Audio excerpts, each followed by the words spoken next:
mama we,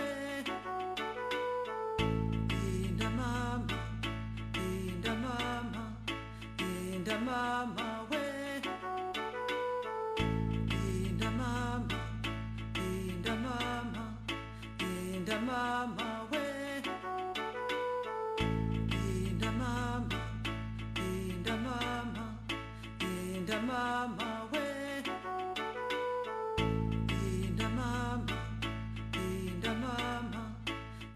Welcome to this episode where we are going to talk about the impact of COVID on one of the priority sectors of Rwanda, and that is tourism and hospitality. We recall before COVID-19, Rwanda was growing. It was one of the fastest growing economies in sub-Saharan Africa. But with the COVID affecting one of the critical sectors like hospitality and tourism, we see players being affected in a very big way.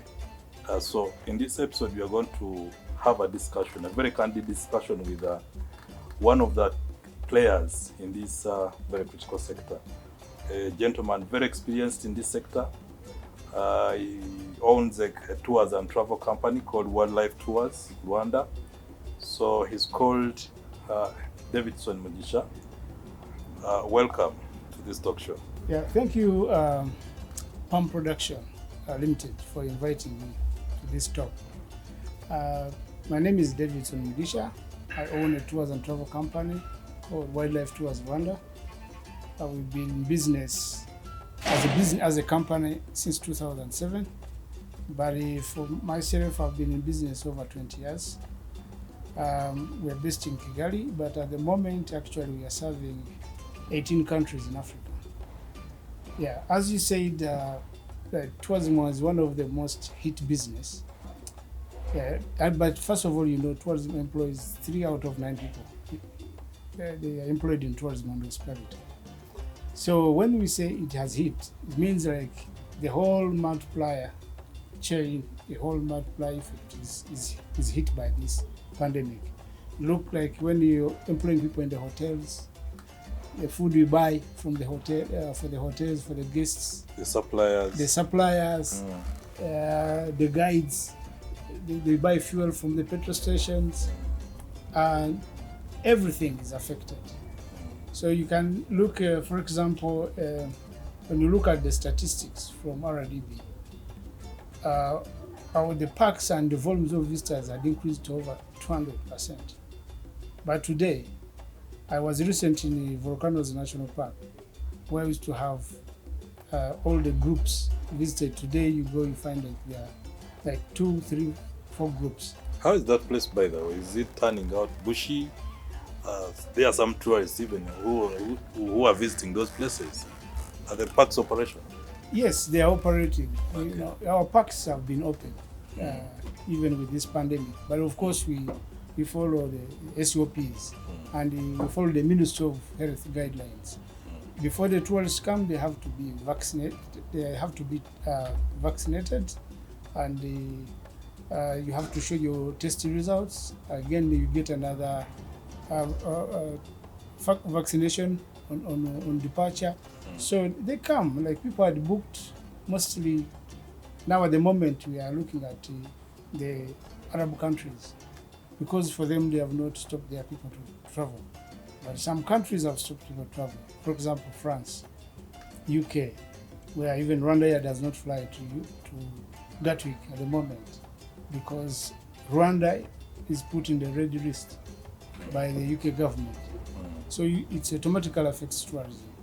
But the few countries we are getting visitors from Dubai, plus we are not so busy like before, but a few are coming in. But of course, the industry has affected the whole value chain, the whole business. Give us an experience, a feel of how it affected your company. Particularly because I had to lay off some staff. Okay. Because when you are spending and you're not earning, since 2019 we are spending money on office rentals, on staff, on many overheads, but we are not generating money. So we had to make sure we kind of lay off a few staff. But when the opportunity arises again, when things change, they will come back. Can recall them. Yeah. You normally deal with bookings. What really happened? Did they all have to cancel the bookings, and you had to refund the money? Some cancelled and they requested for a refund. Some postponed their trips. For example, we've had people postpone from 2019 to 2020, then didn't work. Now they have postponed to 2021. Wow. It is not working. Now they have postponed to 2022. So that is on a good note. If people can postpone, that's fine for the business because it gives you the window. But they already paid. They of course they pay deposits. Okay. They pay 50%, All right. and then they pay the balance a month before they arrive. So many have postponed. A few cancelled and got a refund. Okay. Yeah.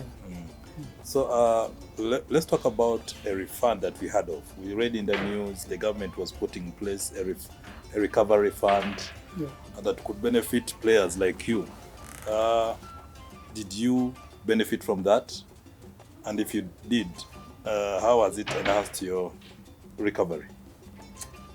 As a company, no, we didn't. Because it was more like any bank loan, but on a lower rate of like 8%. So for us, we didn't benefit, unfortunately, from that. Okay. Yeah. So, and I don't know whether other people have benefited. So, as one of the big players in this sector, give us a feel of how you see things. Are things turning back to normal? We see another wave of the pandemic coming. The neighboring countries are being hit hard. In Rwanda, thank God, things are okay because of the strictness in enhancing the SOPs and all.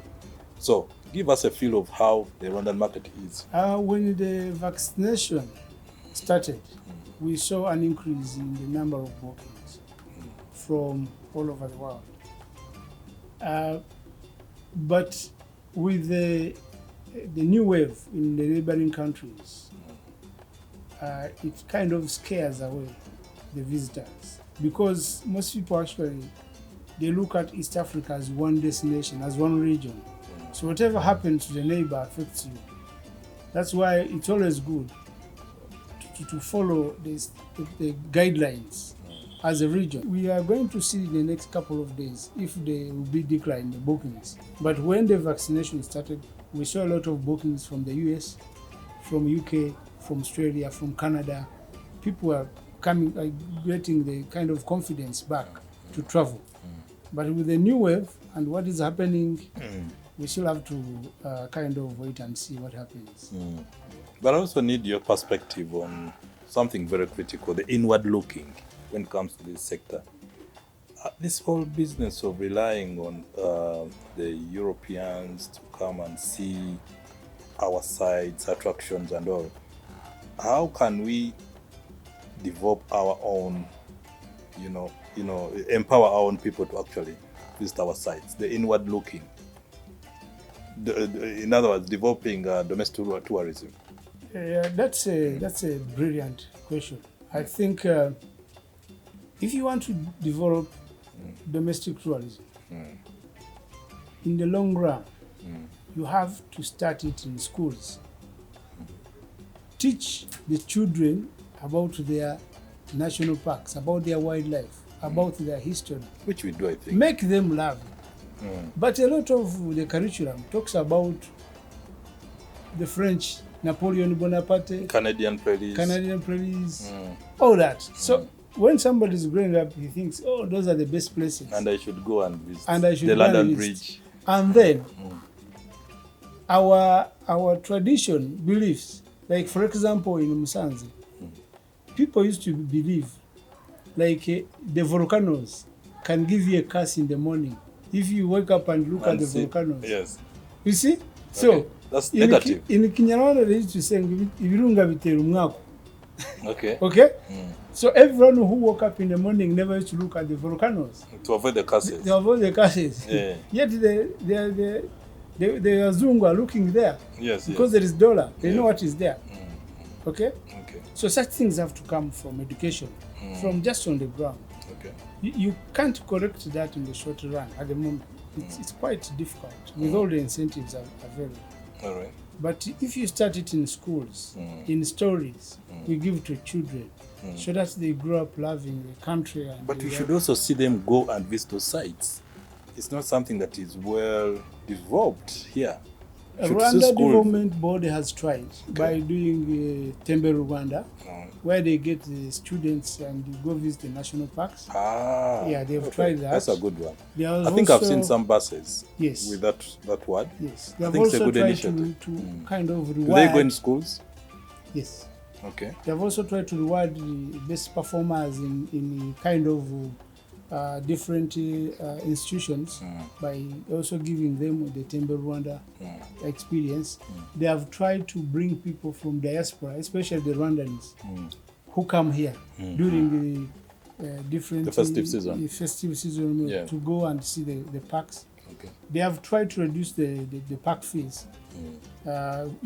Before in 2015, the Rwandan to visit the gorillas, for example, was $1,500. In Rwanda. Yes, That's high.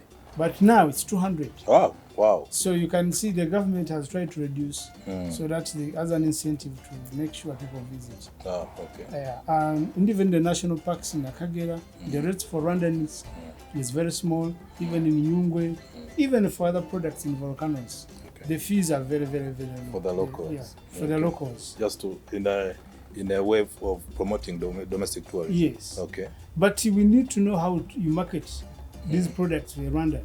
Yes. Because if you tell a Rwandan, you're going to Akagera to see the baboon, Yes. yet they grew up seeing baboons in their farms. Yes. Yes. It will not attract them. Attract them. But if you just tell them the history of, for example, Stanley, how he entered the Akagera National Park, and they've read about Stanley in the books. Yep.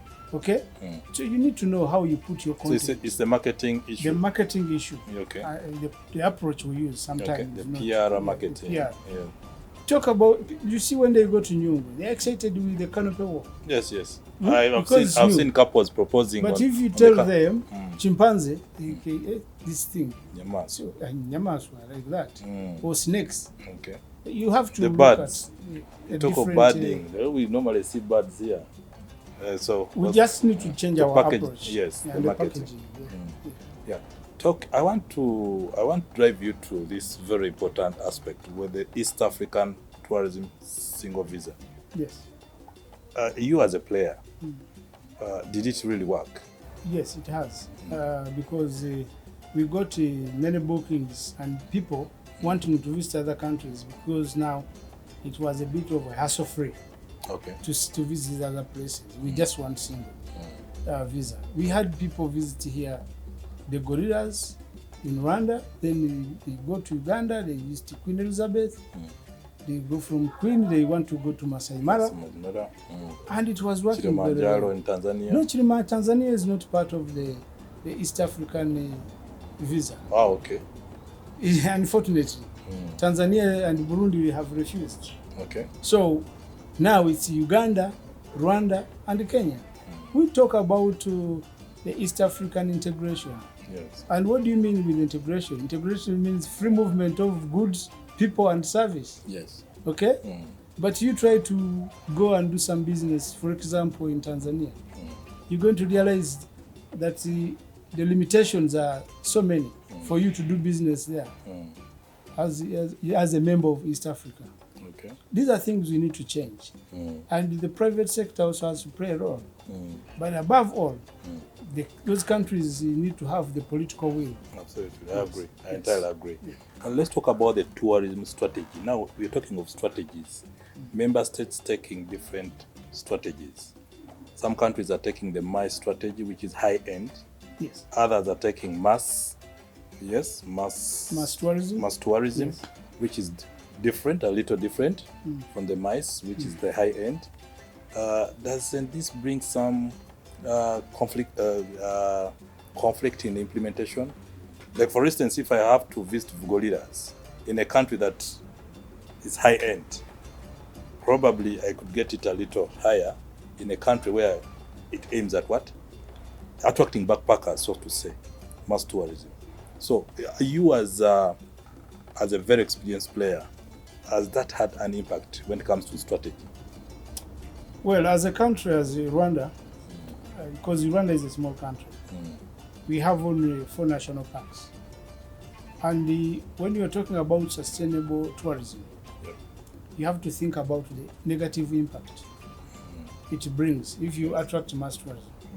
So to have few visitors who pay more, yes, is more important safer, as you're thinking of with a conservation mind. yes, Because Rwanda is not about making profit. It's about conservation, but at the same time development.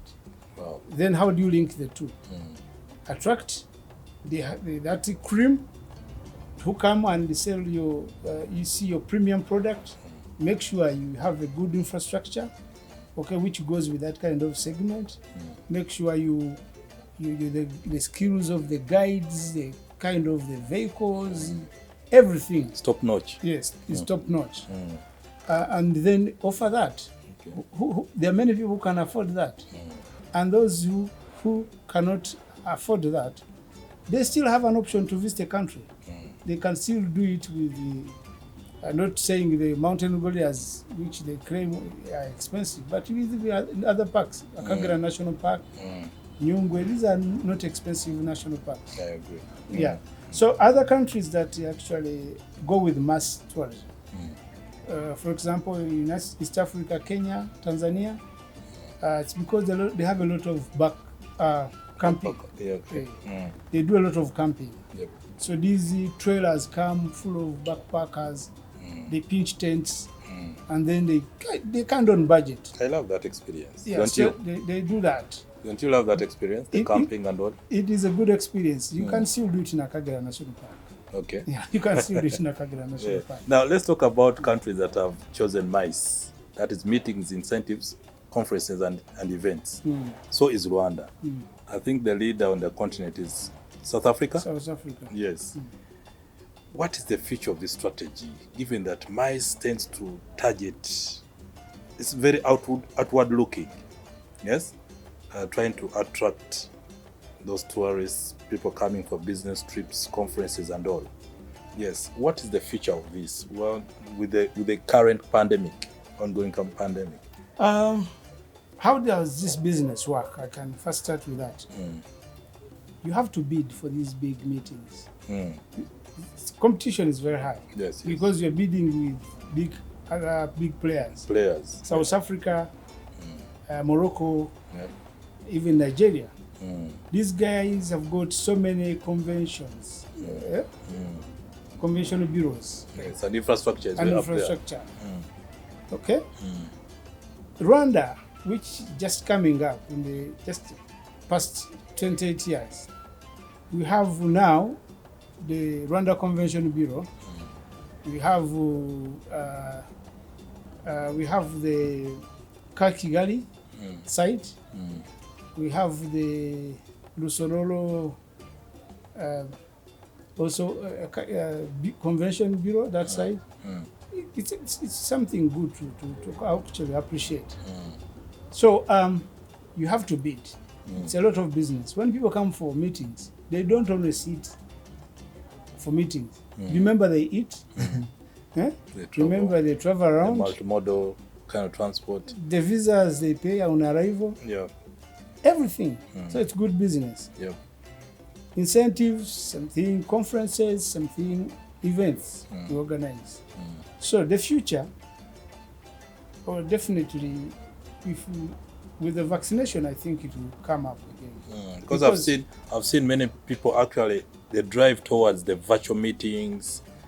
You see, is that going to be the new trend? Like you invested in this infrastructure, is there going to be a time when you don't see these conferences happen, the physical ones? Yes. So you're talking about vaccination. There will be an opportunity cost. You have to weigh. Okay. If I use the virtual meetings vis-a-vis The physical. the physical, what are the benefits? A small meeting, which you can do for 5 people, you don't need to fly to Nairobi now. Yep. You can do virtual. Yes. But there are these big meetings whereby the policies will be made, discussed, decisions have to be taken. Those are inevitable. Those are inevitable. Okay. Okay? Because also virtual meetings have got their own side effects. Yes, yes. You have to remember that. Absolutely. You've seen like internet issues, you've seen as you're having a virtual meeting, some disruptions come. So, Yes. yeah. So it will definitely, the MICE program will stay and Rwanda will keep boosting it, I'm very sure. They'll keep investing in it. And because they want to be the top players in Africa, so they will keep investing in it and doing their best. But still we face competition from South Africa, from Morocco. The future, it all depends on the vaccination. It all depends on how we handle the pandemic. But we're even facing how we want to invest in this in scientific research. And mind you, Rwanda is going to be the hub for COVID research and the vaccination in Africa. Do you know that? Okay. So that gives it an upper hand in terms of being a leader or being pioneers in the management of COVID and the pandemic. Okay. Yes. When is that going to happen? I can't remember very well, but I can easily find out. But yeah, it was recently in the news. Yeah. Oh, okay. Lastly, let's talk about diversification. We've seen efforts talking of diversification because you have a target of increasing the length of stay from the average of 3 to 4 days currently to 7, according to the MICE strategy. So we're interested in seeing this tour stay longer than it's staying today. And you're seeing a couple of initiatives. You as a player, in your view, what is working and what is not? What more do we need to do? For tourism to stay longer, of course, the government is giving incentives. For example, if you're staying 3 nights in Rwanda and you've come for a meeting, you get a 30% discount, even on the burial permit. Okay. If you are visiting all the national parks, then you have incentives. The price is very low for people to stay for more nights. We've started issuing permits for annual passes. If you want to visit anytime you want, they are annual passes, which are very, very cheap. So you can visit Rwanda anytime and without paying more money. So they have actually, if you come in a group of 100, for example, and you visit Rwanda, even if you're international visitor, you pay $500 instead of $1,500. The Rwandans at the moment, it's 200. The Rwanda foreign residents, $500. Africans, $500. From Africans from other countries, from 1,500. So there have been all these incentives. That's a big reduction. Yeah, big reduction. Is it a COVID response, or and we are likely to see it go back? All these incentives are there to stay. It's partly COVID incentive to manage people, to attract people visit. Okay. But we are also looking at the long-term impact. Okay. Yeah, because we do a review. We do reviews, and this is done with the private-public partnership. Okay. So meetings we hold, and then we have a dialogue on what works and what's not working. So I think for Africans and for foreign residents and for Rwandans, I'm anticipating it to stay longer. Okay. Yeah. So lastly, I want us to touch this very sensitive and critical aspect, and that is the soft infrastructure. Yes, we can put nice hotels, we can build the airport, we can do the tourist attractions and all. But when it comes to the soft infrastructure, it's very critical for this sector. And here I'm talking about the customer service. I've seen the quality of service that we offer as a destination. I've seen initiatives in the recent past. Nayombi, yes? Do you see any impact of Nayombi, for instance, this nationwide campaign to develop the soft infrastructure away from customer service? We also talk about the food, yes? How do you see, you as a long-term player in the market, how do you see things progressing? Are we getting better? What more needs to be done? Rwanda has come very far. If I can remind you, around the early 2000, people would close business and go for lunch. Yes. They would close 12 and come back and at 3. If you found him closing, he will not go you back. brought money for him. He will not. He will tell you come back. You see? Yes. And then the people would close business half day, weekends. But today people even work 24 hours. 24 hours. They It's open only very during early. The The curfew city, time, yes, the COVID time. I agree. I agree. But if you start from there, and today you can work 24 hours, it tells you a lot how far you've come. Even smile to customers. They agree to customers. Something called customer care 10 years ago, 15 years ago, it was not known. It was only known in 5-star hotels. Yes. But the rest, if even in a government office, there is a customer care personnel, it tells you a lot. Yes. If you go to the immigration, there's a customer care personnel. If you go to the airport, there's a customer care personnel. I agree. So it tells you that the campaign actually works. The government has invested a lot in Nayombi program. Including, is it still on? Yes, still on. Including even the regulations now. You have a right to actually make a complaint if you're given a bad service. It's official. Even a part of Nayombi, the president did the campaign to support. To the viewer, can you explain Nayombi, what Nayombi means? Nayombi give a good service with 2 hands. With 2 hands. 2 hands. Okay, in African culture, you don't give somebody respect. With 1 hand. It becomes disrespectful. Okay. But you have to do 2 hands. It's a sign of respect. That's humility. Yeah, humility. Yes. So that's a campaign. Okay. So you saw in the campaign which His Excellency did in the movie, you remember? Yes. When he was the one driving that American guy and doing all that. Yeah. It was part of the campaign, not only to promote tourism and Rwanda as a destination, but also as a sign to show you, if I can offer a good service and do it as a president, how about you? You, the Mutulaji. Yeah. What about other elements of customer service? The food? Good question. And other food, aspects of soft food, infrastructure. The internet. Soft infrastructure is such a package. If you're talking about... You can laugh at me, but I reach my room and the internet is just, whoa. You can laugh at me, smile at me, but you see, I reach at the food and the food is way off. So soft infrastructure is such a package. And how are things progressing in that direction? One, there has been a lot of training for people in the hospitality and tourism business. Today you see many colleges, tourism colleges and hospitality colleges, which never existed in Rwanda.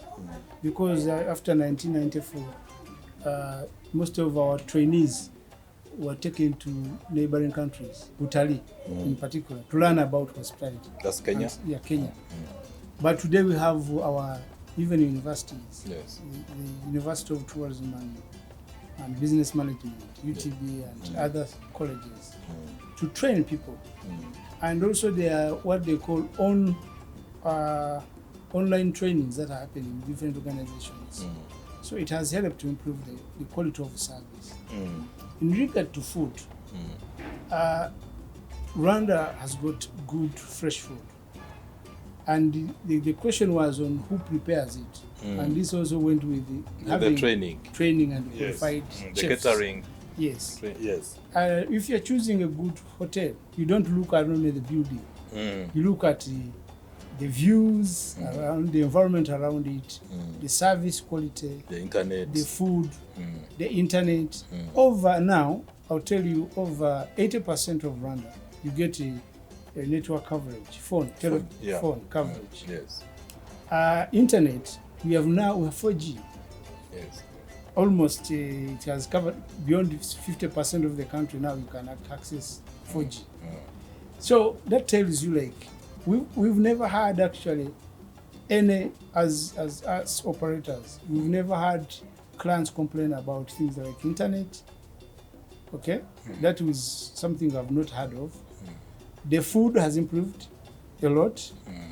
The quality of service in hotels, the guides,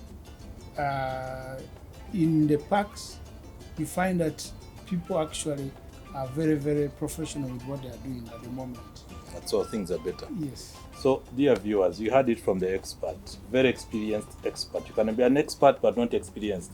But Davidson Davos is such an expert in this field, but he's also very experienced. He has told you, has been in this field for over 20 years, and is still strong, as you can see, going strong. Now, in the next episodes of Wildlife Tours and Travel in Rwanda, we are going to now drill down to specifics. How is Rwanda positioning itself in various aspects of tourism and hospitality? Now, the discussion can be so broad.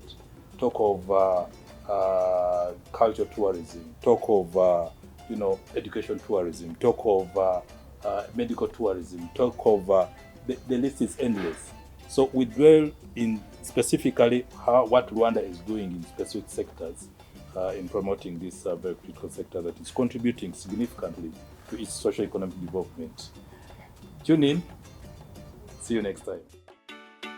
Inda mama, inda mama, inda mama we. Inda mama, inda mama, inda mama we. Inda mama, inda mama, inda mama.